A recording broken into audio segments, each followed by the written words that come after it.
So in this video, we're going to take a look at deriving the equation of motion and the solution to the equation of motion for the system shown here on the left-hand side. So this system consists of a mass connected to a spring, which is connected to a fixed reference point. And in this system, there is also a damper. And the purpose of the damper is to produce a opposing force, which acts against the motion of the block. So the damper's purpose is to take energy out of the system. And the damping force is expressed as the damping coefficient, which is c, multiplied by the velocity of the block, which is just going to be the time derivative of x in this case. And it's worth noting that this dashpot symbol is used to represent any damping element in a system that produces an opposing force that is proportional to the velocity of the block. So it's not just necessarily a piston moving through oil, as it is in this case. So we're also going to list some of the assumptions we're going to make. And the first assumption that we're going to make is that we are dealing with linear springs. And what this effectively means is that the spring force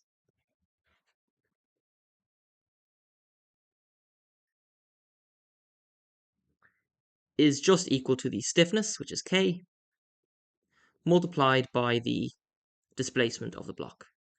The next assumption that we're going to make is that the rollers that contact the ground are frictionless. And this is just to simplify the free body diagram. And the third assumption that we're going to make is that the springs are massless. So massless springs.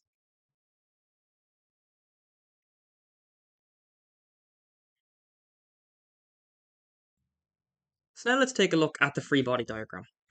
So the first thing we do is we're going to draw a set of axes that we can use to sum our forces. So for this problem, the most suitable set of axes would be y and x. Let's imagine that our block has been displaced by a certain amount to the right. So effectively, let's take away the world, and we're just left with our block of mass m. And the ground is going to exert a normal force on the block. And there's also going to be a mass times gravity force acting down on the block. And since we've displaced it to the right, the spring force is going to be acting backwards with a magnitude of k times x. And in addition to this, our damping force is going to be acting the same way because our block is moving to the right. So it's going to be c x dot. Remember, the damping force always opposes the motion of the block. And that is equal to a resultant acting on our block. Now we have labeled the positive direction of x being to the right. So we're also going to label the direction of the resultant to the right. And that has a magnitude of m times the double derivative of x. Now you may notice that we don't have any resultant in the y direction. And the reason why we don't have that is that the ground is fully supporting the weight of the block. So the N force and the mg force sum to 0. So effectively, N minus mg is equal to 0. And from that, we can clearly see that the normal force is equal to the weight force on the block. Now, that can't be said for our horizontal forces, our forces acting along the x-axis. And remember that when we sum these, we have to keep in mind the direction of our resultant force. Forces that act in the opposite direction to the resultant force have a negative sign. So we get minus k times x minus c x dot is equal to mx, second derivative of x. And we can clean this up, and we end up with mx double dot plus c times x dot plus k times x is equal to 0. And here you'll see this is actually our equation of motion for the system. Now this is a differential equation, and we'll just flag some things about this differential equation. And the first thing is that it's linear. What that effectively means is that x and its derivatives are being multiplied by constants. There's no nonlinear terms. The second point of note is that the equation is homogeneous.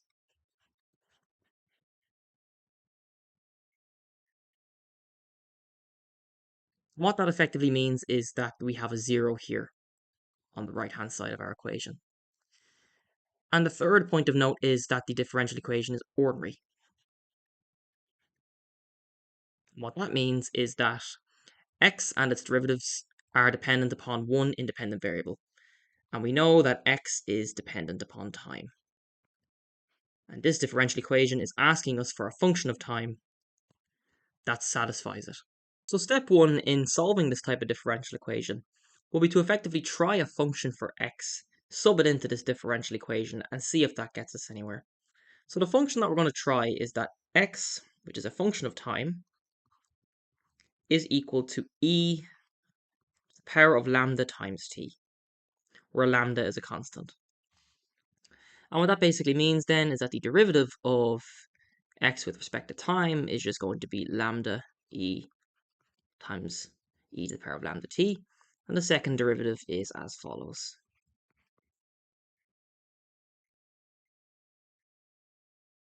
Now, we can sub these three expressions back into our equation of motion. And we end up with m times lambda squared e lambda t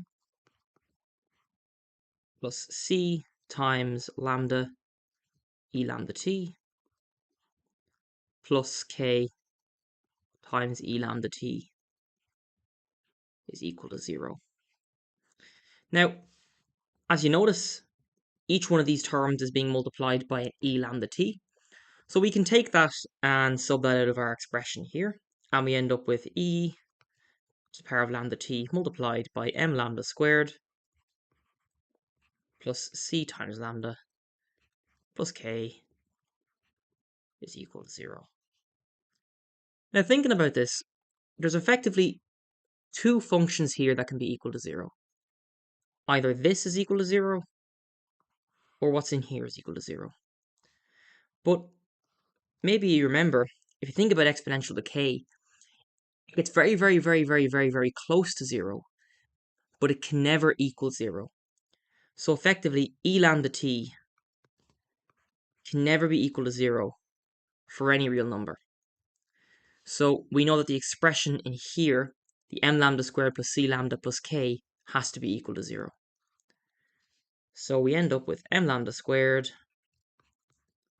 plus c lambda plus k is equal to 0. And this is just a quadratic equation, and we'll solve this with the quadratic formula.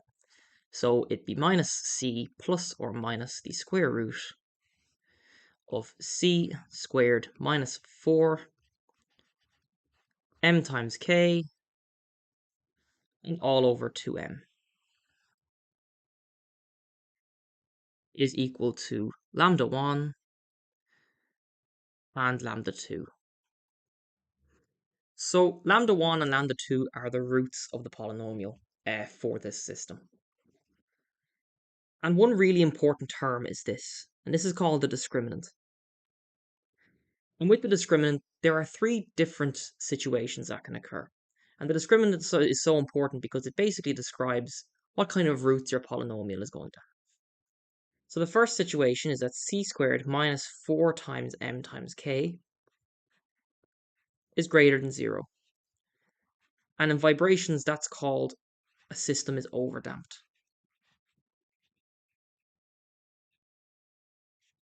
So that's the terminology that's used. The other situation is that c squared minus 4 times m times k is equal to 0.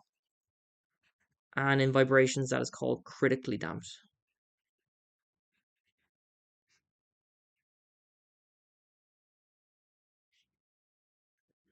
And the last situation is that c squared minus 4 times m times k is less than 0. And that is called a system being underdamped. Now, This is by far and away the most common type of damping for engineering systems, and it's the one that we'll dedicate this video to. The other two we will do a separate video on, but let's focus on this one for the moment. It's also the most complicated to derive out the equation of motion, or the response over time, should I say. So if c squared minus 4mk is less than 0, what that effectively means is that we're going to have a square root of a negative number in here. So our roots, lambda 1 and lambda 2, are going to be imaginary. So let's just rewrite out our quadratic equation.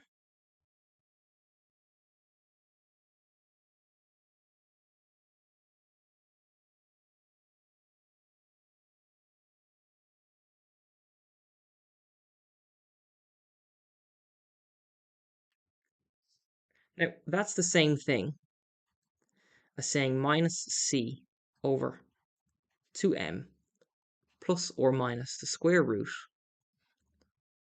of minus 1 times by minus c squared plus 4 times m times k all over 2m is equal to lambda 1 and lambda 2.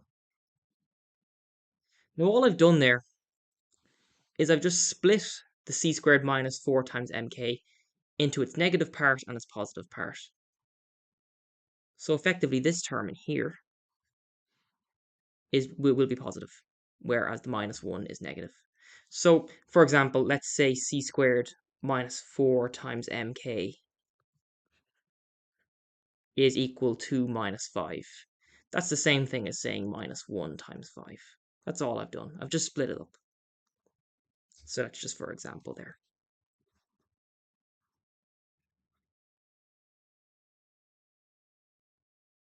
The next thing we're going to do is we're going to split up our square root. So it becomes minus c over 2m plus or minus the square root of minus 1 times the square root of minus c squared plus 4 times m times k all over 2m is equal to lambda 1 and lambda 2. Square root minus 1 I'm going to call I. You see j used also, whichever you prefer, you can call square root minus 1. So effectively this expression becomes minus c squared plus 4 times m times k over 2m times I is equal to lambda 1 and lambda 2. And you'll see that we have a real component and we have an imaginary component for our complex number. Now we're going to introduce two new terms at this stage, and one of them you've already seen. And that term is that omega n, or the natural frequency of a system, is equal to square root k over m. And the other term we're going to introduce is zeta. And zeta is equal to the damping coefficient over what's called the critical damping coefficient. And we're just going to rewrite this in terms of these terms. And you'll see how that all comes together. So CCR, if you remember, we previously stated that there is a condition where c squared minus 4 times m times k is equal to 0 when we're solving for our quadratic equation. And this is called a critically damped system.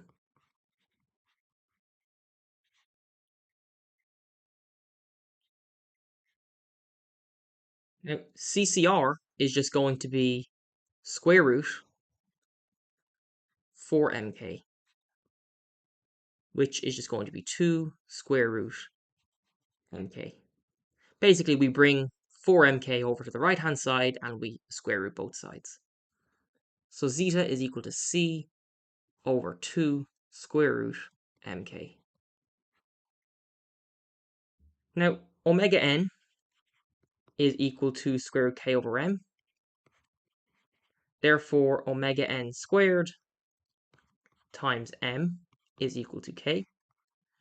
And therefore, CCR is equal to 2 square root m times omega n squared. times by m, which is just going to be 2 times m omega n. And therefore zeta is equal to the damping coefficient of c over 2m omega n. Now, starting out with this term, we can rewrite this in terms of zeta and omega n. So minus c over 2m. If we bring omega n over to the side of the zeta and minus both sides, we end up with minus omega n times by zeta. And the next thing we'll do is we will rewrite this term in here in terms of zeta and omega n. So minus c squared plus 4 times m times k is equal to minus, if we remember that zeta is equal to c over 2m omega n, we bring the 2m omega n over to the side of the zeta. We end up with minus zeta 2m omega n squared plus 4 times m. K is omega n squared times m.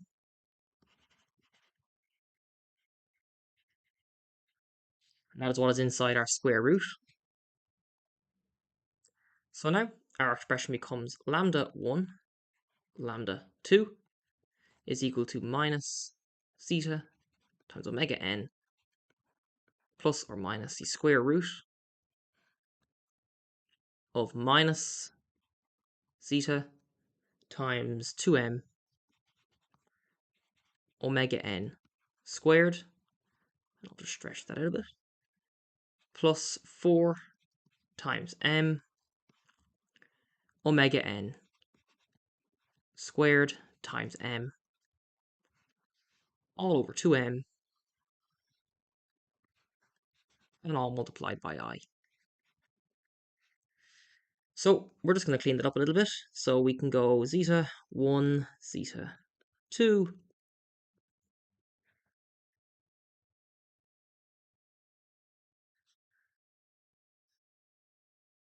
zeta squared times by 4 m squared omega n squared is 4 m squared omega n squared over 2m times by I. And we can take out the square root 4m squared omega n squared.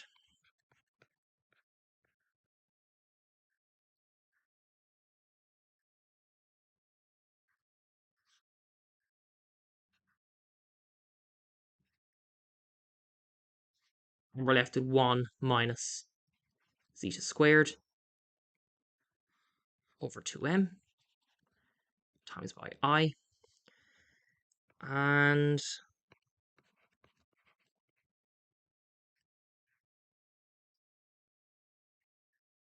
that is just equal to 2 times m times omega n square root 1 minus zeta squared over 2m. Our 2m's cancel. And we end up with a nice, concise expression for the roots of our polynomial.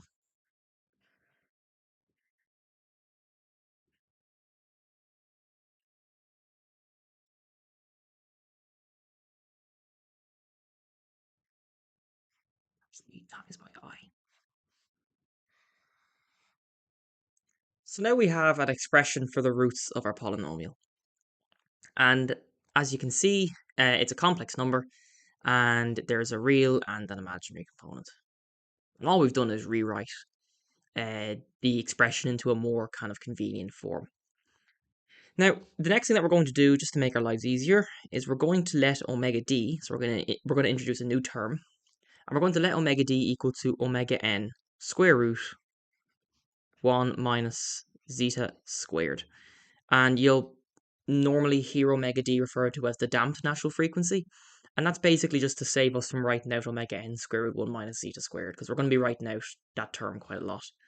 So effectively now, zeta 1 and zeta 2 is equal to minus zeta times omega n plus or minus omega d times by I. Now, the next thing that we're going to do is we're going to talk about what the solution to the differential equation is actually going to look like. And for this type of differential equation, x of t is going to be equal to constant multiplied by an exponential to the power of lambda 1 times t plus a constant, we'll call that b, multiplied by an exponential to the power of lambda 2 times t.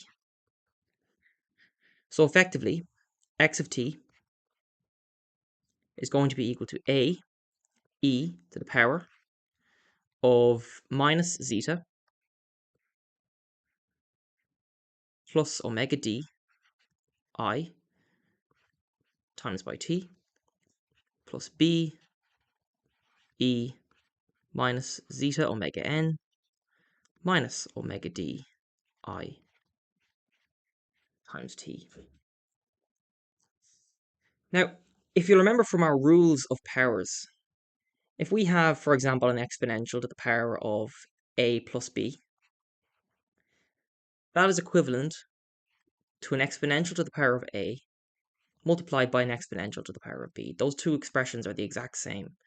So using that, we can rewrite this expression for x of t into a more convenient form. So we get x of t is equal to a e minus zeta omega n times t times e omega d I times t plus b e minus zeta omega n times t e minus omega d I times t. And you'll notice here that e to the minus zeta omega n times t is common to both of these terms. So we can take it out to the outside of our expression. And we end up with x of t being equal to e to the minus zeta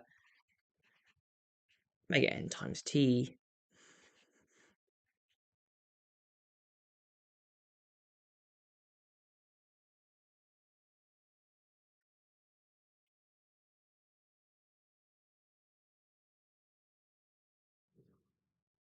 Now the next thing we have to do is we have to use effectively an identity that was discovered by Euler.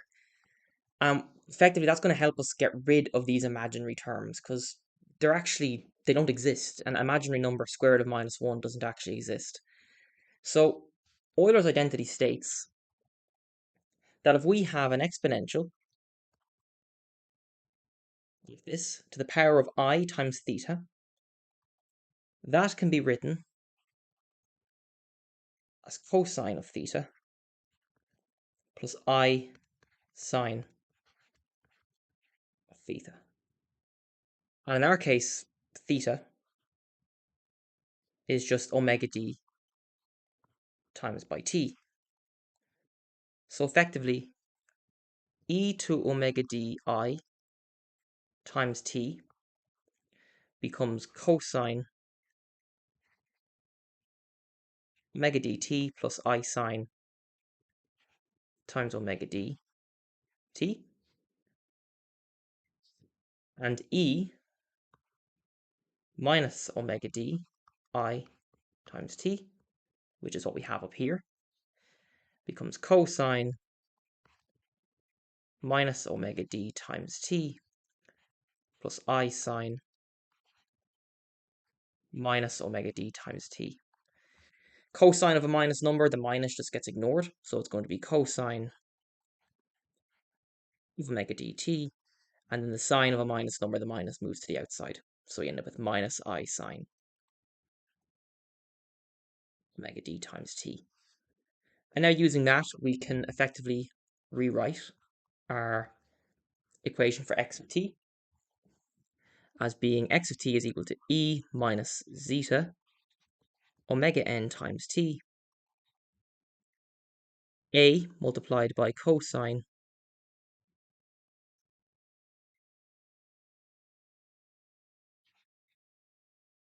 omega dt plus b cosine omega dt minus I sine omega d times t.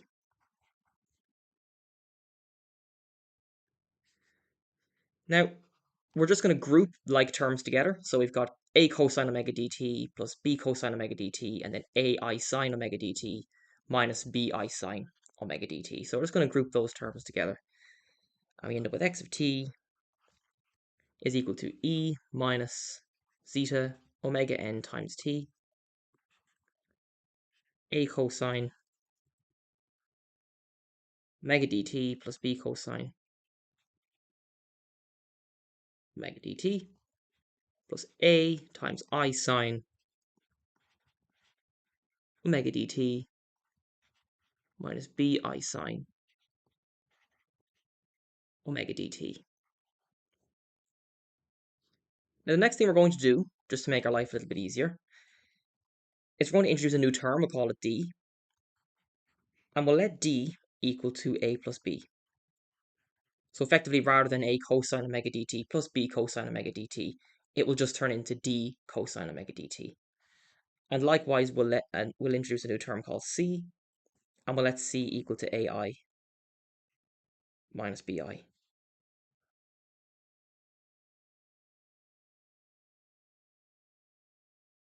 So that results in this d cosine omega dt plus c sine omega dt.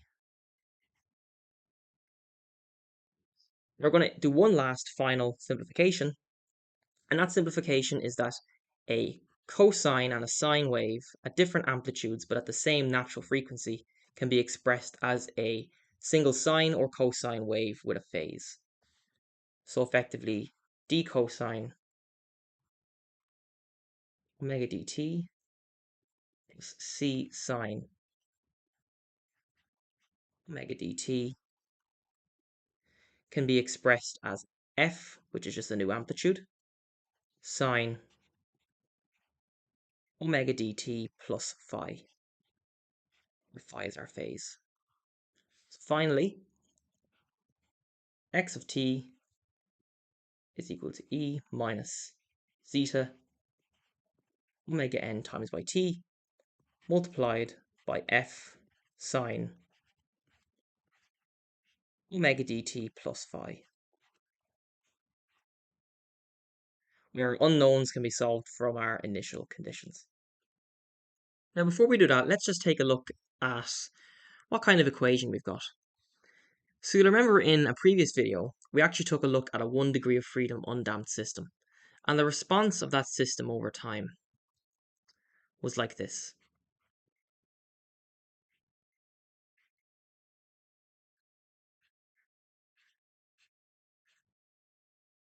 And you'll notice that there's a good bit of similarity between the sinusoid for the 1 degree of freedom undamped system, so I'll just label that,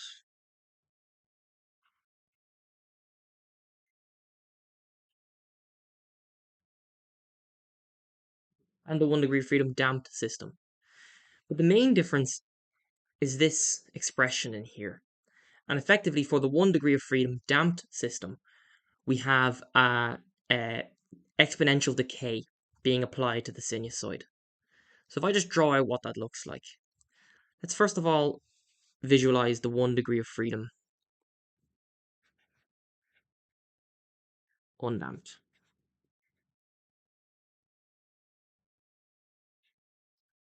And here we'll have the value of x, and here we'll have our axis for time. Effectively, what's going to happen is the sinusoid is going to start out at, let's just say it starts out like this, and it reaches its amplitude, and it stays at that amplitude for all time. So it never decays. Now let's take a look at what happens with our 1 degree of freedom underdamped system, like we have here.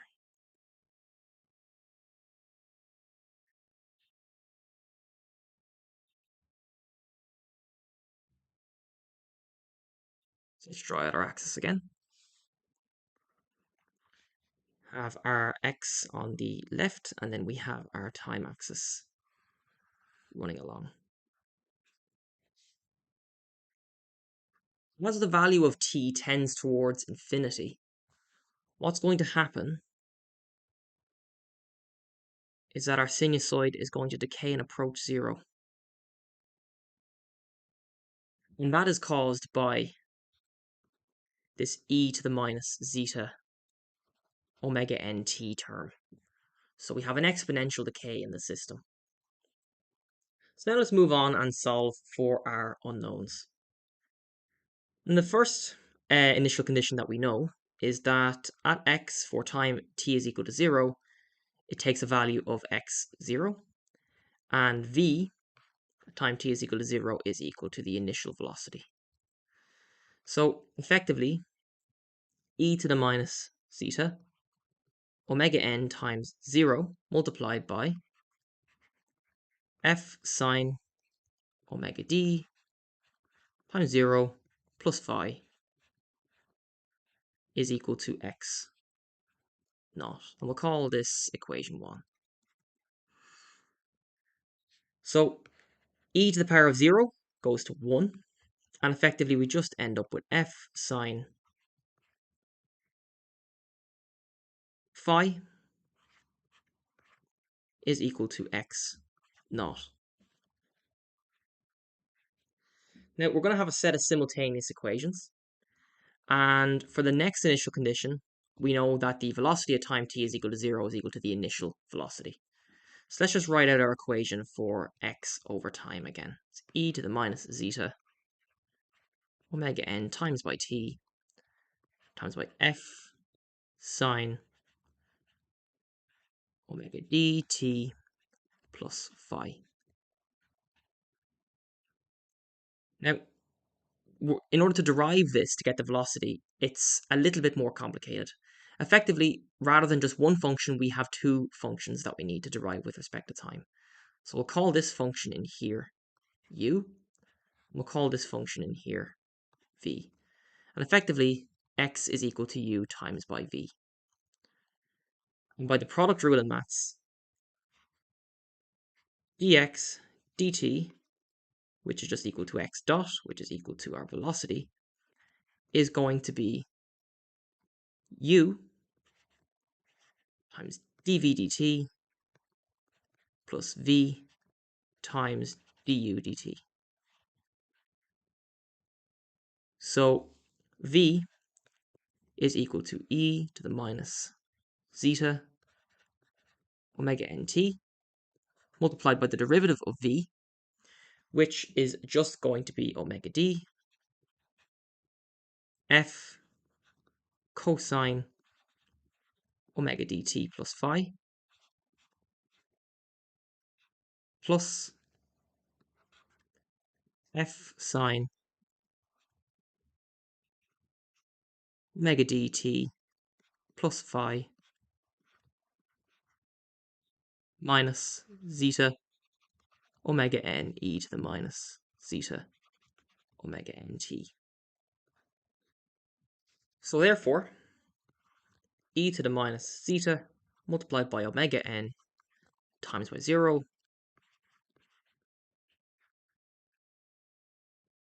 cosine of phi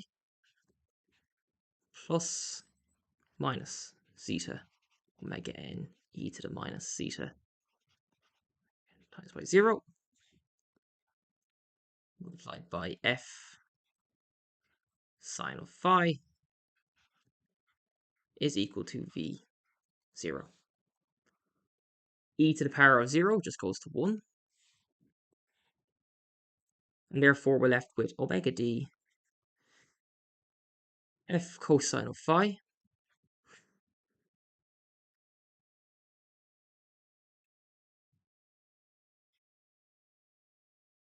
is equal to v0. And this is equation 2. Now if you remember from equation 1, f sine of phi is equal to x0. So therefore, f is just equal to x0 over sine of phi.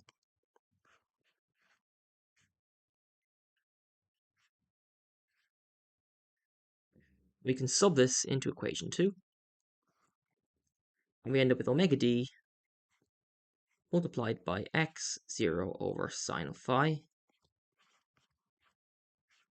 multiplied by cosine of phi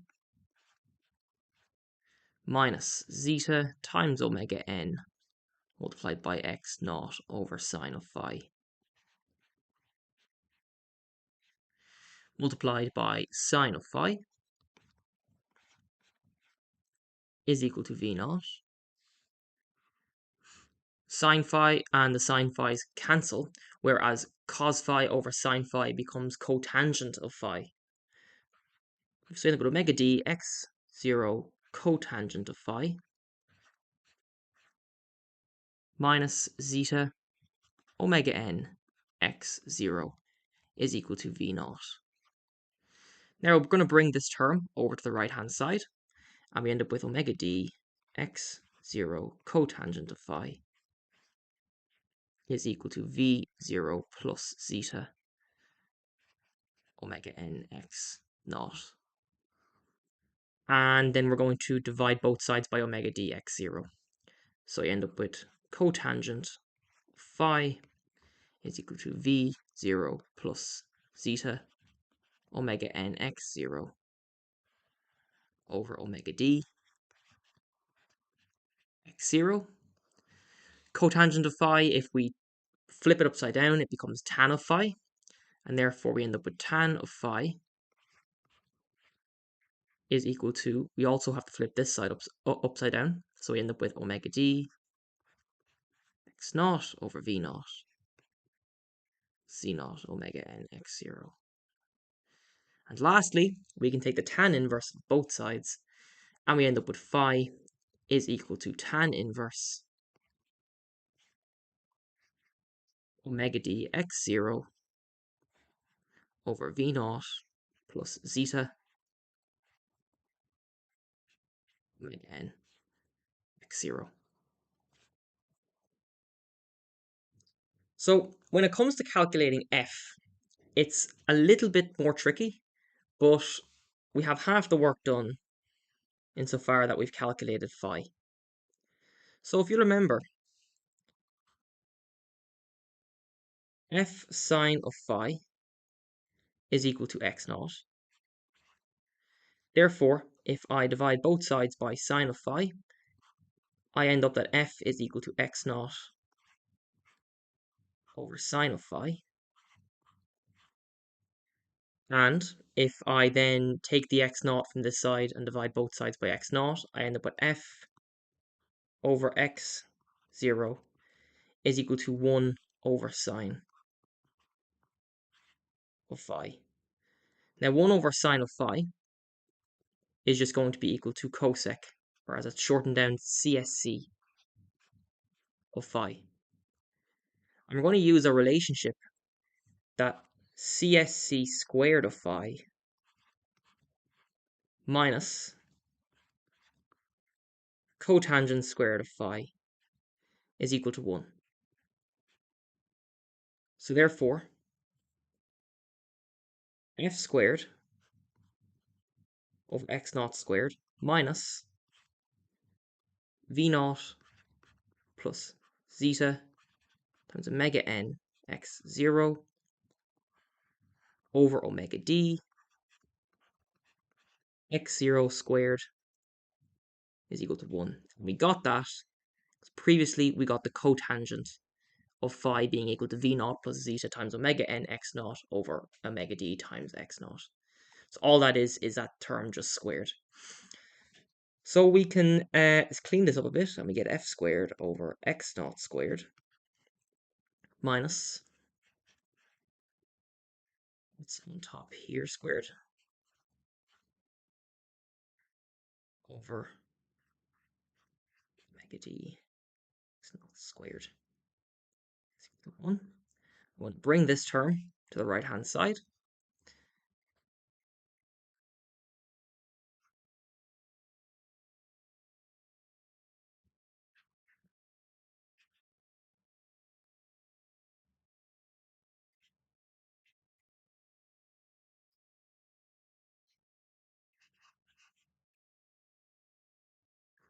Then I'm going to multiply both sides by x naught squared.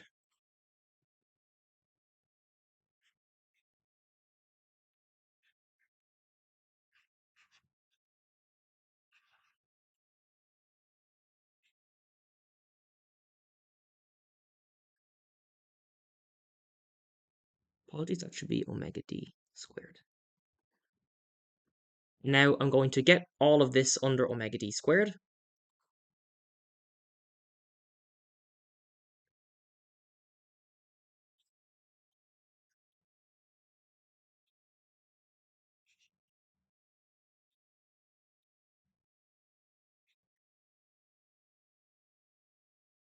And all of that is under omega d squared. And lastly, we just take the square root of both sides, and we end up with the square root of x naught squared omega d squared plus v naught plus zeta omega n x naught squared over omega d. And putting all this together to obtain our final expression, we end up with x of t is equal to e minus zeta omega n times by t multiplied by the square root of x naught squared omega d squared plus v naught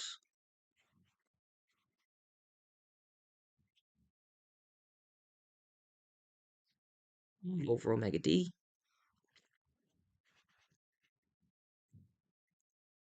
multiplied by sine of omega dt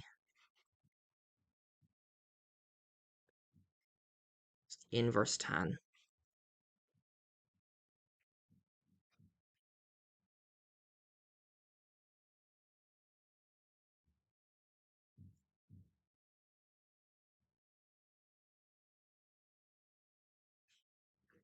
A final word of caution is to be careful of what quadrant your phase is in.